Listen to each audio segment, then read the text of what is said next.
Sex before marriage. Pag-usapan natin yung sex before marriage. Yung pakikipagtalik ng hindi pa kasal. Ang topic na ito ay napakalaking talakayan. Kung issue ba ito o hindi. Sa panahon kasi natin ngayon, ang mga ganitong kaganapan ay nagmimistulang normal o bahagi na ng sistema natin. Pero para sa akin, hindi dapat natin dino-normalize itong ganitong gawain. Madami ang magsasabi na it is a way of showing their love for their partner. Alam ninyo, sex itself is not a sin, but rather, it is a gift from God. Pero may limitation lamang ito pagdating sa Diyos. Nagiging kasalanan lamang ang sex kapag ito ay ginawa outside of marriage or before marriage. Dahil ang purpose ng Diyos dito ay para sa mag-asawa, meaning inside the marriage.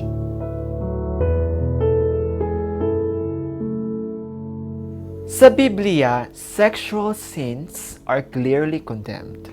Yung adultery o pakikipagtalik sa hindi mo asawa, yung fornication, sexual immorality in general. Sex before marriage or premarital sex is not addressed in the exact term, but it does fall within the scope of sexual immorality. Tinuturo ng Biblia na itong sex before marriage ay isang immoral na bagay. Binabanggit ito sa iba't ibang bahagi ng Biblia. Sa 1 Corinthians 7:2, sinasabi na but since sexual immorality is occurring, each man should have sexual relations with his own wife, or each woman with her own husband. Sa verse na ito, yung marriage o yung pag-aasawa ang susi o lunas para sa sexual immorality na ito. Sexual union within marriage is a set against immorality, which is to be avoided. Kaya naman, any sex outside of marriage is considered immoral. This would have to include premarital sex. Isang passage sa Bible na nagpe-present na ang sex before marriage ay immoral ay makikita sa Hebrews 13:4. Sabi doon, dapat ituring na marangal ng lahat ang pag-aasawa at maging tapat kayo sa isa't isa, sapagkat hahatulan ng Diyos ang mga nakikiapid at nangangalun niya.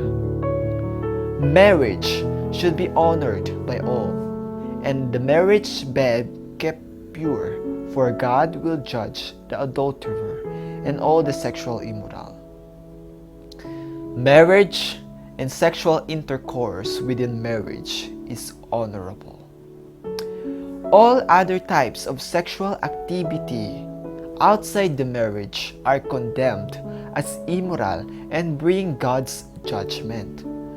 Base sa passage na ito, yung biblical definition of sexual immorality would have to include sex before marriage.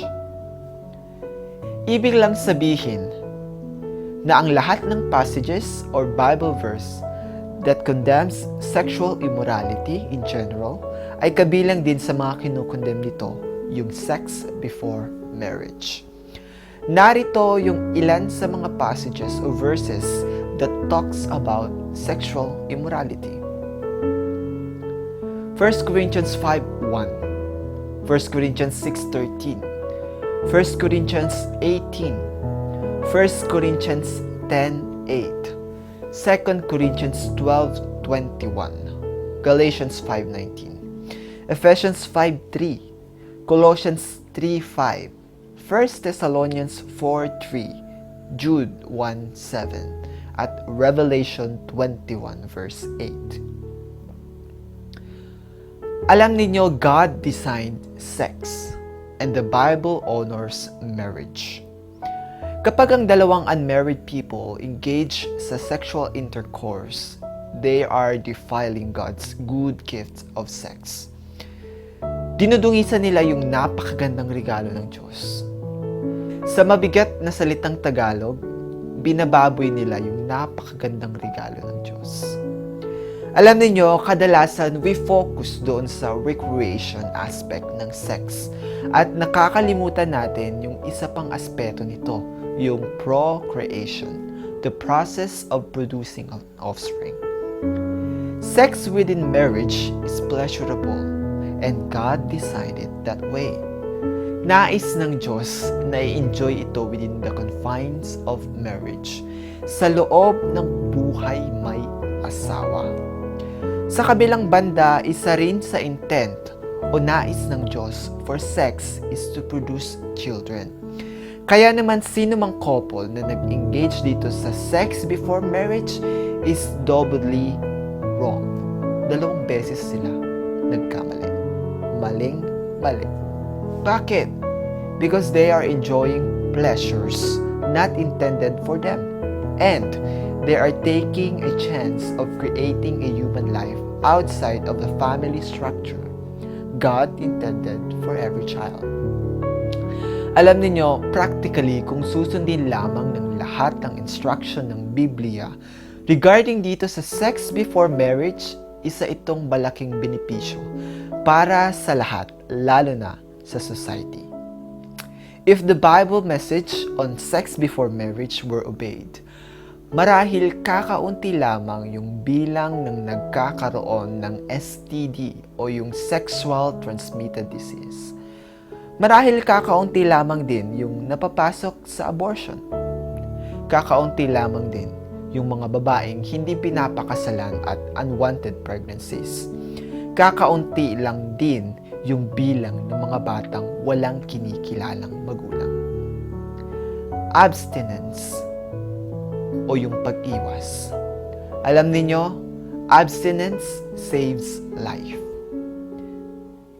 It protects babies. It gives sexual relations their proper value. And most importantly, honors God.